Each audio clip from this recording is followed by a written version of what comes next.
Ladies and gentlemen, please welcome back to the stage Central Houston President Bob Urey. I hope you're enjoying your meal. If I could have your attention, we want to go ahead and keep moving here with our program this afternoon.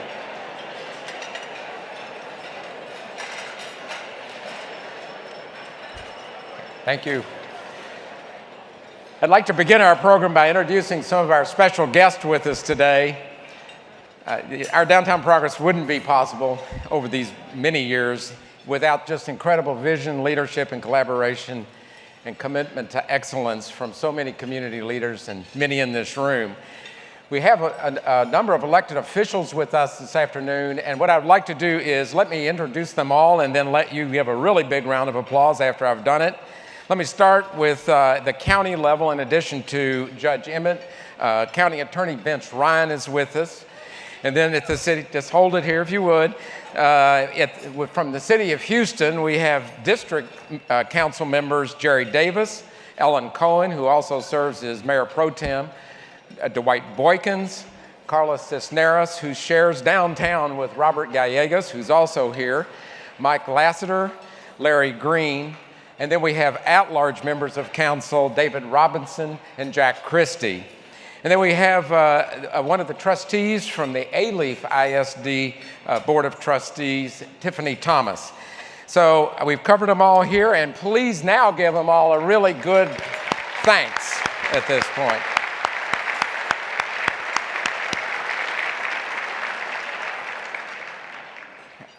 I had the great exciting pleasure of visiting just a moment ago with one of our guests here this afternoon, former Mayor Anise Parker, who certainly played in a key role of so much of what we're talking about here right now. And I'm so thrilled she is with us today. If you would please recognize her.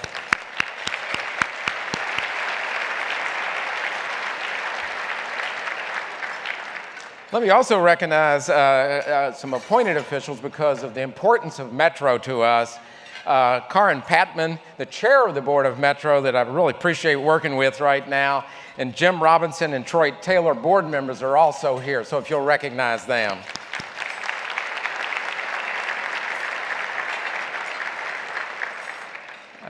We're delighted to have the Consul General of Turkey, Ferhat Alkan, here with us. If you'll stand, I would very much like for you to appreciate, it's an honor to have him in our presence today. Now, sort of like clockwork, I guess, at this point, but on our 25th anniversary, we started a scholarship at Rice in the Rice School of Architecture. And really the purpose of it was to sort of keep growing the talent pool of really good folks in this sphere of urban design. And so with us today is the current Central Houston Scholarship recipient, Anna Fritz, and she's joined by the Dean, Sarah Whiting. If you'd recognize them.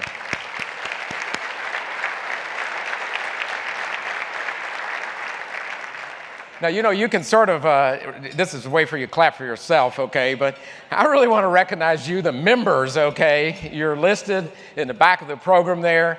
We're at a record level of members of the organization. We could not do what we do. You're the real force behind us. And I would certainly like to thank you. And let me mention here for a moment just the newest members to join: Alley Theater, Baker Hostetler, DLR Group, St. Joseph Medical Center, and Wind Park. And if you would please take a moment to recognize yourself, okay, and I will clap the loudest, okay, for you.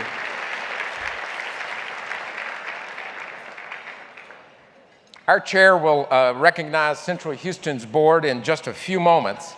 But I would also like to take a moment to recognize the other volunteer boards of our sister organizations that work so hard for the advancement of downtown. And as I call the organization, if you're on the board of these, if you would please stand and let us recognize the whole group after I read the organizations, starting with Buffalo Bayou Partnership, the Discovery Green Conservancy Board, the Downtown Redevelopment Authority, TERS number 3 board, if you would stand, please, if you're on these, the Theater District Houston Board, the Houston Downtown Management District Board, and Houston First Corporation Board. We are so appreciative of your service and the leadership and work that you do. So let's give them a round of applause.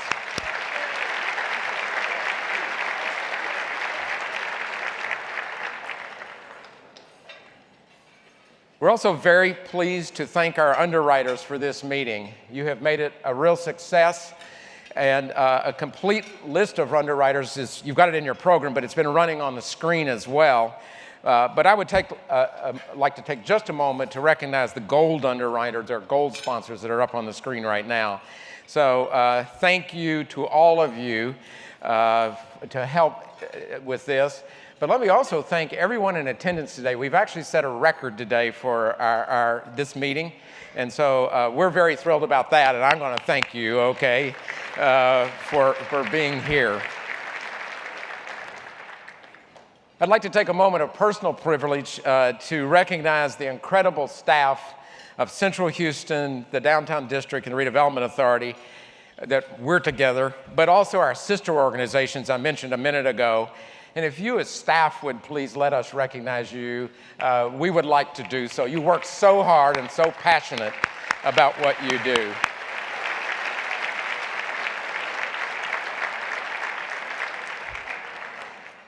And also a matter of personal privilege here, I would really like to recognize my wife, Gail, and thank her. She's been great.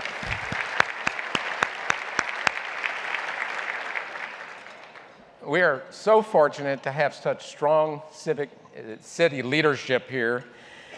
Our leaders have done such an excellent job of shepherding Houston through great times and tough times and successfully telling the story of our city throughout the world as a global city. Mayor Sylvester Turner now carries this tradition forward. And it's my pleasure at this point to share a special message from the mayor. We're sorry that he is unable to join us, but we're really thrilled that he wants to share his thoughts with us through video, which we will now roll. Mayor Turner. Good afternoon. I wish I could be with you to celebrate the good work of Central Houston. There is much going on at City Hall these days, so I'm thankful for this opportunity to provide a short update. In short, we are putting city government's house in order.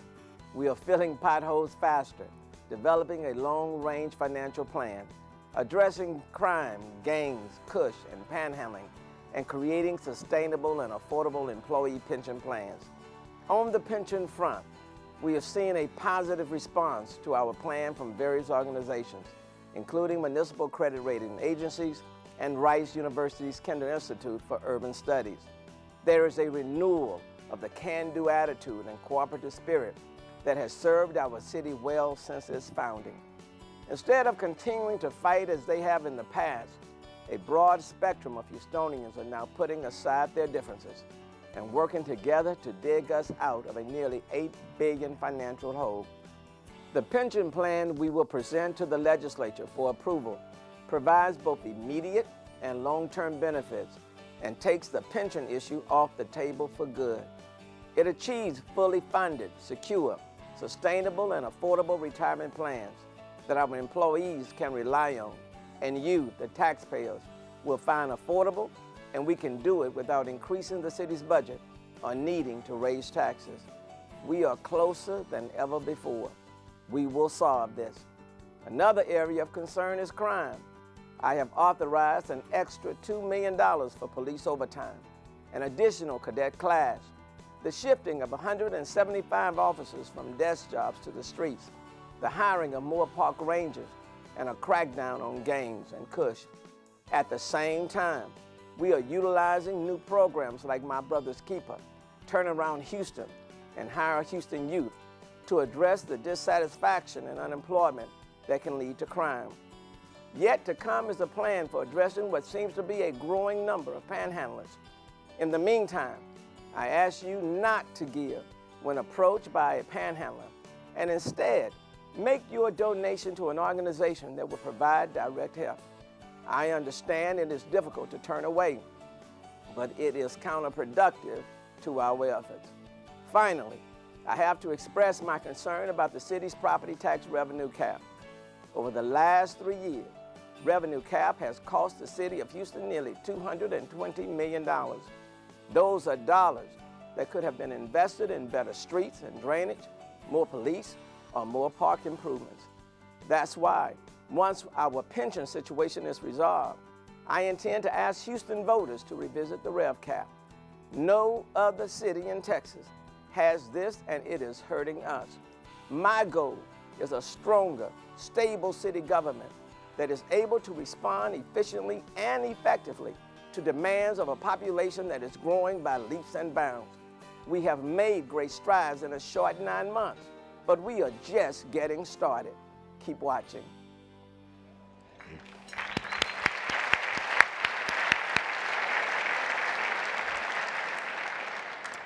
We're really deeply grateful to the leadership of Mayor Turner, especially excited about his progress on the city finances and this pension issue. We really strongly believe at Central Houston that our financial health of the city is so imperative for us to continue to make progress with what we're doing and economic progress in our community.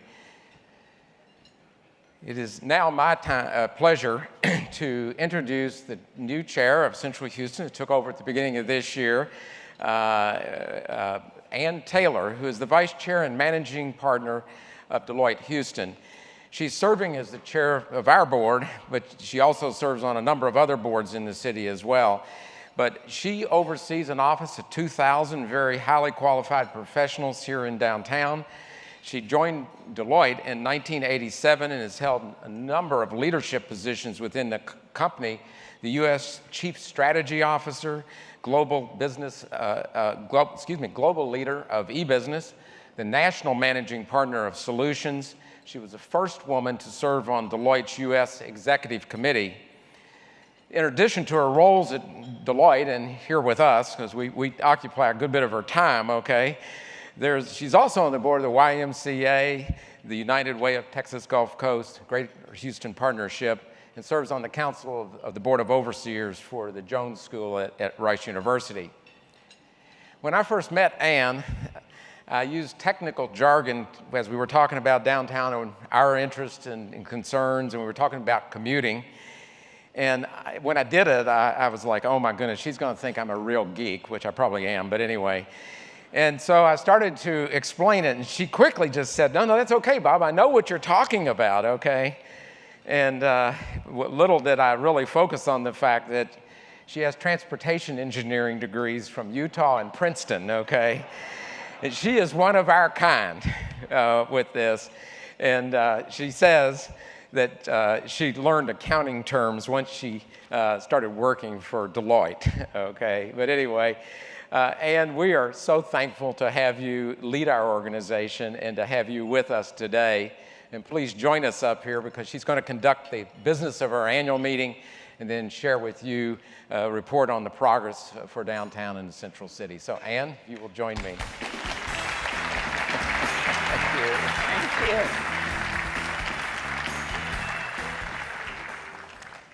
Thank you, Bob.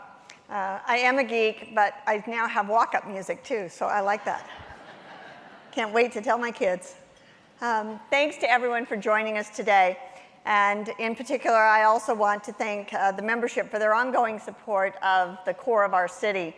As Bob mentioned, we now have a record number of members, but he didn't mention that's up to 125 member entities. If you're not a member and you're here today, we certainly invite you to join us. Each year we begin the meeting with a few minutes of annual business. We only have one important business item to conduct.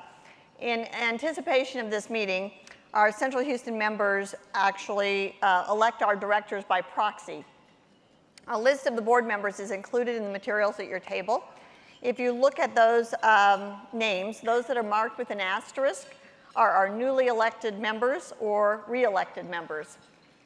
Well, these members, as well as any of the other members of our board of directors of Central Houston, please stand so that we can recognize you for your really welcome and appreciated service.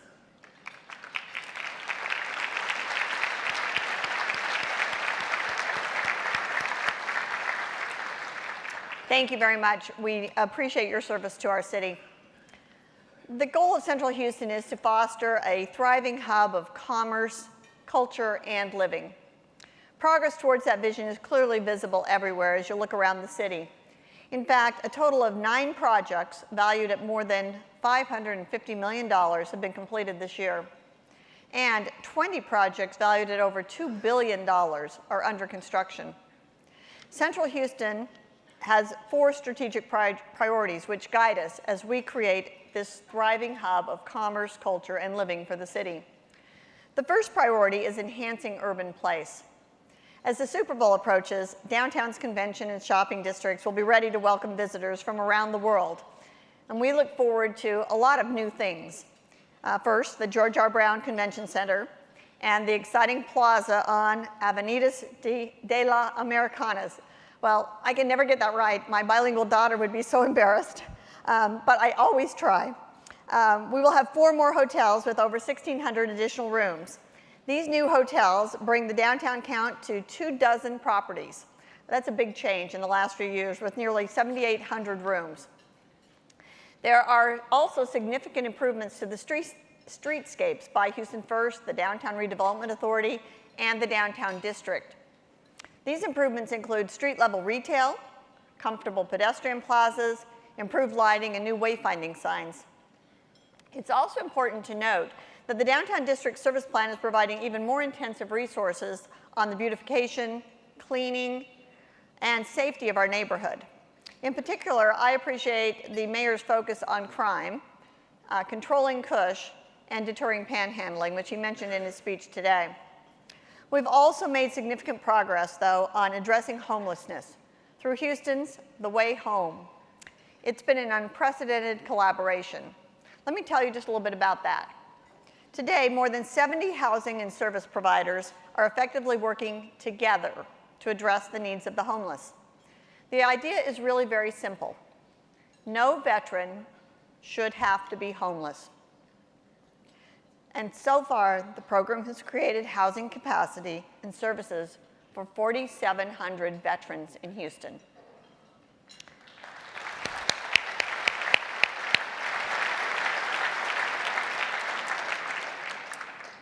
With 3,300 chronic homeless people now in housing, we hope to have resources committed by year's end to effectively end chronic homelessness.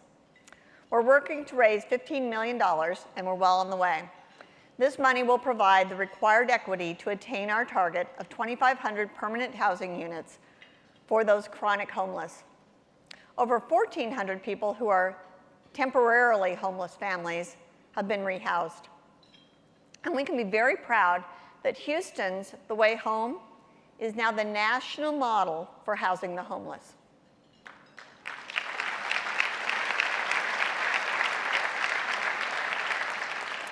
This is truly another example of the innovation at work in Houston.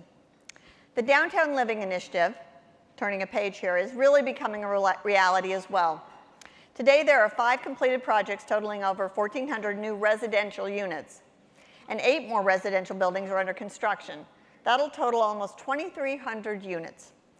This increases downtown's housing stock by over 144%. I think that's pretty evident as well, just if you drive down to get here to this meeting today. There are plans for another 1,400 more units on the boards. So where do we go to relax? Well, new residents as well as guests are finding more great places to be entertained, to drink and dine, to find recreation at our downtown's public spaces. Things such as the revamped Main Street Square, Discovery Green and Avenida, Market Square, and the expanding Buffalo Bayou Parks and Trails. The second priority for Central Houston is business development. And just like everyone in the room, we are very focused on downtown as a workplace, collaborating with employers and building owners to advance its attractiveness, and especially to attract younger workers. I think it's safe to say that we are all working to reframe the workplace. We need to entice the next generation of workers, and this generation seems to be very focused on quality of place in everything in their life, a priority for all. These investments are supported in part by the tremendous success of CHIME. CHIME stands for Central Houston, Inc. Millennial Enterprise, and many of our CHIME members were greeting you at the door when you came in. CHIME is engaging young leaders to help us to re-envision downtown as a place to work, live, and play. Through the Downtown District, we are actively working to promote the downtown, to attract attention to the fact that it's evolving and it's a new and exciting place. And a successful NCAA Final Four and Super Bowl 51 will certainly help expose millions of visitors as well as viewers to our Center City. The third priority is access and transportation. We support Metro's transit network that was launched last year, and we're very pleased with the increase of system patronage. Metro, you can count on us as a participant in the upcoming update of Metro Solutions Plan. At the same time, our collaboration continues with TxDOT, the city, and numerous stakeholders on the North Houston Highway project. That involves I-45, I-10, and I-69. These improvements will truly reshape the core of our city. The final priority for Central Houston is providing livability for all ages within the Central City. In collaboration with many Central City neighbors, we will soon launch Learn Central. Our education task force set the stage for this initiative. It's a robust online portal for discovering the incredible neighborhoods and even school options available inside the loop. I hope you get the picture. Central Houston is all about downtown and the Central City becoming a thriving, vital place for visitors and residents alike. One that attracts others to join us and really become a growing place, creating more jobs and a stronger tax base that supports our local governments. As always, planning has to be a priority. We really believe that planning pays off. While we work on implementing plans to be ready for the Super Bowl, we also have to collaborate with the city, county, Metro, TxDOT, and our sister organizations to envision plans for the decades that are here to come, for the downtown and the central core of our region to be strong.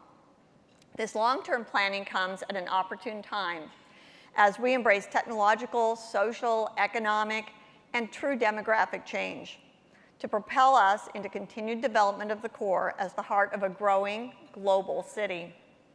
I'm impressed with the excellent commitment, coordination, and efforts of the many organizations that work almost seamlessly to build out a great core of our city and the region.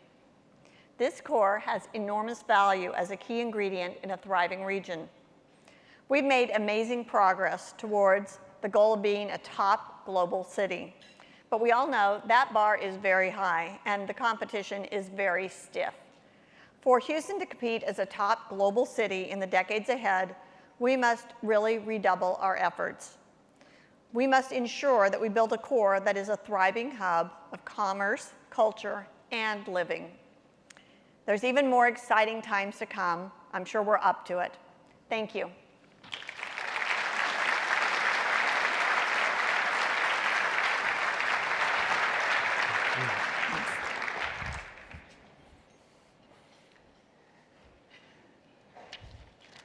Thank you, Ann, so much for your remarks here, but also for your leadership. And let me say at a personal level, just great advice. She's just wonderful. We've focused in recent annual meetings on the significance of a vibrant core in this massive, rapidly growing region. And this year we're going to sort of continue to do that, but take a little bit different slant as we look at the contribution of this core to the overall region, sort of the role we have within the region. You know, we get pretty wrapped up in the long list of projects that Ann went through and all the various initiatives, which are incredibly exciting, and around the room, so many of you are so involved in doing that. And sometimes I think we don't think about how important this core is in the central city, and how its role in the city of Houston, over the 600 miles of the city, the 1,700 miles of Harris County, and a region which is 9,000 square miles. It's larger than, slightly larger than the state of New Jersey.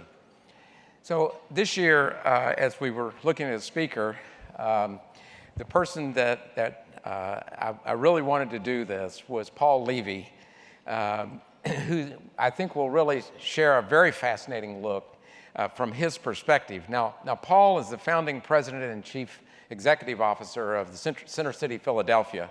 And it's the Center City District, the Central Philadelphia Development Corporation, and other affiliated entities. It's very much sort of the way organized the way we're organized, okay? And quite frankly, Paul's interests are from being almost regional in the Philadelphia region to right down to how safe you are on the street and how trash is collected. So we connect, we work very much together on a wide range of issues. But before Paul started these organizations with the folks in Philadelphia, he taught and worked for the University of Pennsylvania, where he continues to teach today. Teaching started way back for Paul. He was a high school teacher, a history teacher, and then after receiving an MA and PhD in history from Columbia, he taught there and then at Temple University before becoming the director of special projects at Penn. Working with multiple mayors in that period since 1991 till now, Paul has guided the renaissance of Center City, Philadelphia, sort of river to river, taking it from really what was a struggling urban core in a region of very desirable suburbs and very competitive suburbs. He's taken that core now with everybody in that city to really being a powerhouse of economic activity, culture, and urban living today. Paul's a mentor to me, but he's also a mentor to many of my counterparts around the United States and actually around in North America and really around the world. He's known for deep knowledge of the history of cities, his penchant for research, and relentlessly making the case for the value of a strong central city, and he has done this exquisitely in Philadelphia.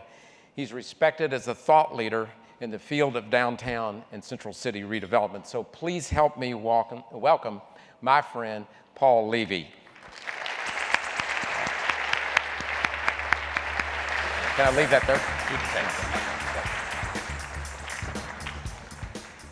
Well, thank you very much, Bob, for that very, very generous introduction. And let me just thank Bob and the members of his staff for their hospitality, generosity, and providing a great deal of information to bring me here and to welcome me here. Too, congratulations to all of you. What an incredibly impressive turnout this is, all of you supporting the really vital growth of Central Houston. And then Bob was being very generous, but let me repay the compliment. He's been at his job longer than I, and he's frankly respected more than I am. But seriously, Bob's been at this a very long time and is really looked to by many, many people. So thank you. So as you see, I want to address this issue of the value of the core to the city and region. I want to offer some comparisons to Philadelphia in national perspective and trying to put Houston in that context. I think we're at a very, very interesting time because those of you who have memories that go back to the 70s and 80s know that our cities were places to be avoided, that were in decline. And coming out of this recession, it is cities that are leading the national economic recovery. Since 2000, cities have grown at an average rate of 2.8% a year in job growth compared to a national rate of job growth of 2.2%. Cities outperform the national economy. Here in Texas, you have 4 cities way above the average: Austin, Houston, San Antonio, and Dallas. And at least up through 2015, you've been growing at a rate of 3.3% a year. Not 8 or 9% as maybe in boom years, but coming out of this recession, a leading city in terms of growth. The key question I was asked to address coming here was, given that so much of your growth is occurring at the edges of the city and at the edges of the region, what's the value of the central core to the city and region? And by that I mean downtown where we are, uptown, the Texas Medical Center, and the broad array of neighborhoods in and around this downtown area. Essentially the area within the immediate highway loop and the adjacent communities. So what are the strategic responses, many of which you're already undertaking? What could you do more of and build on? I think if you look first across the United States, there's a really obvious trend, which is all downtowns are diversifying. Very few today are the 9-to-5 downtowns they were in the 1970s. Cities are also centers for research and healthcare. They're global centers for higher education. They're places with convention centers and adding new hotels, as you are. There are places that are adding music, theater, and entertainment, and everyone is building a variety of performing arts centers throughout their downtowns. Downtown sports facilities, you lead in that in many ways, but they're thriving as attractive places to shop. They are places to see and be seen with really growing restaurant industries and great public spaces. Our older cities are converting former industrial and factory and loft buildings to residential uses, but even new cities across places that never had downtown populations are filling in parking lots with new downtown housing. They're emerging in unexpected places as vibrant places to live, and some cities are building entirely new downtown neighborhoods, as they're doing in Denver and has happened in San Diego. So it's really a remarkable time for cities and their downtowns. In Philadelphia, our center city area is the fastest growing residential section of the entire city. Now, just to put us in context, that's William Penn's plan for the city from 1682 in the top right. As you rotate around, that's the entire city and our downtown and William Penn's original city in green. And then at the bottom is our central business district today, our downtown management district. But we're tiny by your standards, 133 square miles compared to your 676. And the last time we annexed anything was 1854. So that's a true number. That's a true number.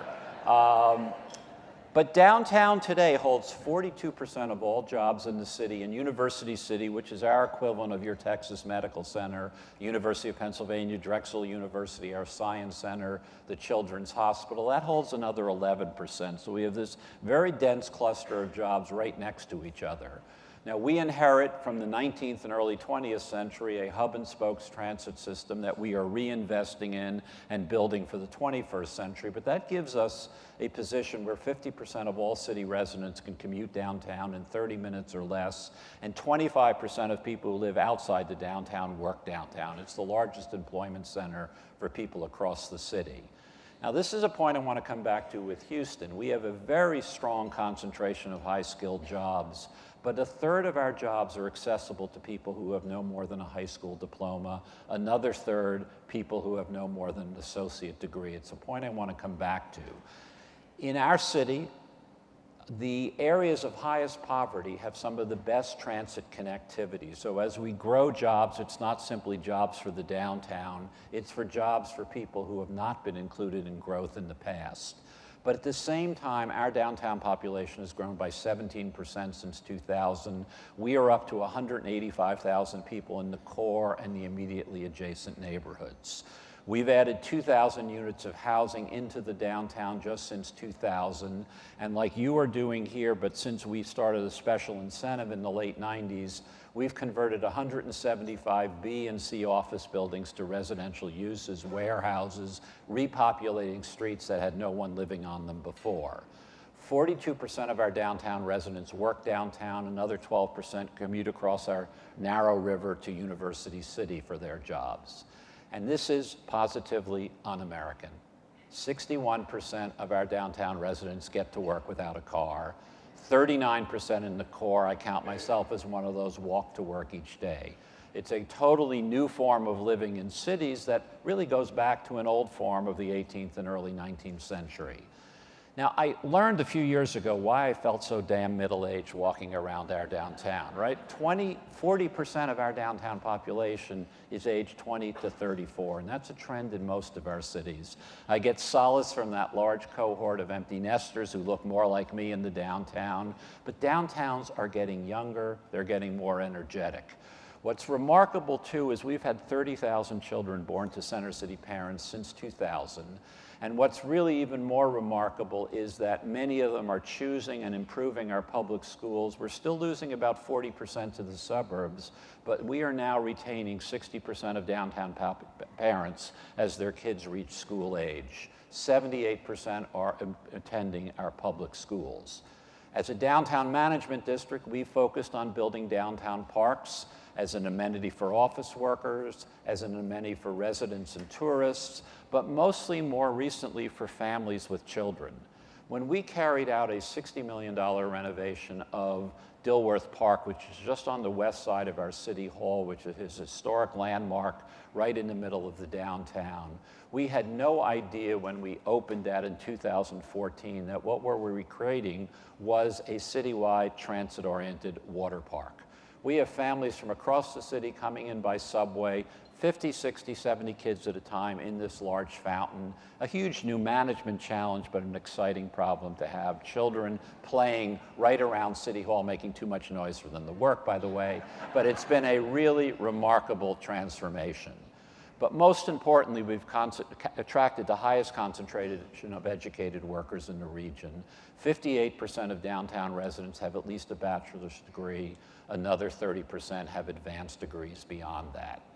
The best part of this is you cannot lose weight living or working in Center City, Philadelphia any longer. We've gone from 65 fine dining restaurants to 440, and we've had a real flourishing of sidewalk cafes. Now, our climate is a little bit more temperate than yours, but back in 1995, we had absolutely no sidewalk cafes. Last summer, we counted 431. That's been a steady increasing. You no longer have to fly to Paris to enjoy outdoor cafes if you live in Philadelphia. But this is a national trend, and I want to come to this before coming back to Houston. Across the country, density and diversity of land use are key to downtown success. More substantially, from an economic point of view, Ed Glazer, who's up at MIT and Harvard, in The Triumph of the City, basically says that the essence of cities is the absence of physical space between people and companies. Cities are proximity, density, and closeness. They enable us to work and play together, and their success depends on that interaction. Now, everybody thought the internet was going to make cities basically obsolete. More emails travel across the street and around downtown than they do going across the world. The whole electronic and digital media is actually reinforcing centrality, exactly the opposite of what people thought it might do. So density and diversity are key to innovation and job creation in our cities. And we have a growing complement of downtown co-working spaces and innovation labs, which are not only startups, but we have suburban firms who've been out there for 30 years saying, we're not ready to sign a lease in the downtown, but we'll put 5 or 6 people, 10 people in co-working spaces in the downtown because we want to attract that educated workforce. So there's ways to incubate and grow firms in non-traditional fashion. Now, here's some real interesting comparisons. If you take the entire United States, jobs are spread out at this level of 0.05 jobs per acre. The very densest business center in the United States is Midtown Manhattan, 920 jobs per acre and more than 500,000 residents. Nobody else comes close to that. Second is Chicago with 294 jobs per acre, follows surprisingly, because people think about LA as sprawling, but they're at 285 jobs per acre in their downtown.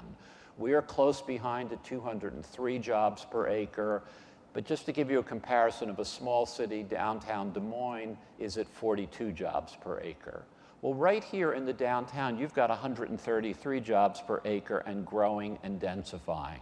At the medical center, you're at 71 jobs per acre, and uptown is at 48.6 jobs per acre. That density and diversity is critical to competitiveness.